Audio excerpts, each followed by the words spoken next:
Good morning पिलामाने आत्म प्रत्यय विषय रे मु तुमको आगुरी गोटे क्वेश्चन टे देइथिली आत्म प्रत्यय कहले कौन बुझुछ ता विषय रे भी तुम माने मते लेखिकी सब प्राय पिला पठेइथिले 50 प्लस पिला मते सब देइथिलो तार उत्तर बहुत बढ़िया समस्त लिखिथिलो आत्म प्रत्यय कहले कौन बुझ आज तारी विषय रे ही मु आलोचना करिवि जहा कि व्यक्तित्वर विकास पई आत्म प्रत्यय प्रथमे आमे जानिबा जे आत्म प्रत्यय कहिले कौन बुझुछंती। आत्म प्रत्यय दुईटी शब्दर मिश्रण रे सृष्टि गोटे होउछि आत्म जहार अर्थ होउछि निजे। प्रत्ययर अर्थ होउछि सचेतन अर्थात निजको निजे आमे किपरि भाबरे सचेतन होई पारिबा ताहा ही होउछि आत्म सचेतनता।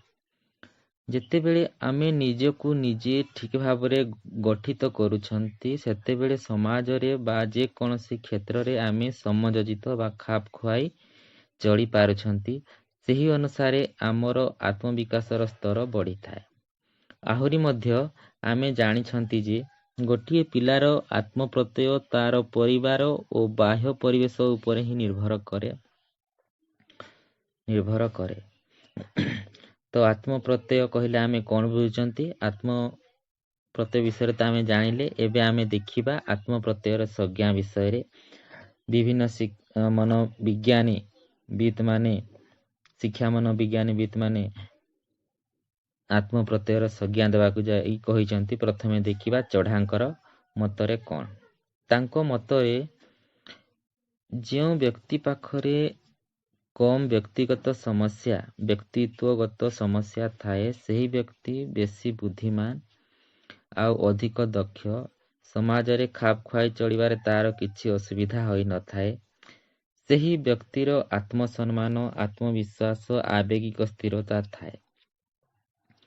किंतु जेउ व्यक्तिर व्यक्तित्वगत अधिक समस्या थाए सेमाने समस्या समाधान करिबारे दक्ष न थांती सुगुण दुर्गुण संबंधरे धारणा बहुत कम देखा जाए एमिति की बौद्धिक दृष्टिकोण सेमाने असमर्थ।